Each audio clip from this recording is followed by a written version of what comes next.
આવો શિવાનિકા, આ માત્ર વરઘોડો નથી, આપણી પરંપરા છે.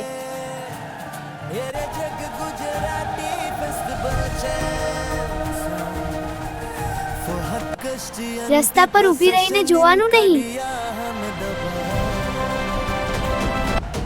આજે દાદાના આશીર્વાદ લેવા માટે આપણે જાતે વેશભૂષા ધારણ કરી આ વરઘોડાનો ભાગ બનીએ. વર્ષમાં એકવાર આવતી આ તક ચાલો મળીને જીવીએ. જય જય હાટકે.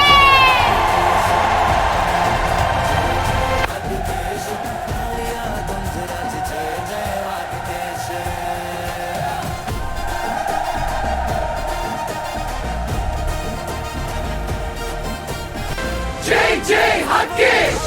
જય જય હાટકેશ.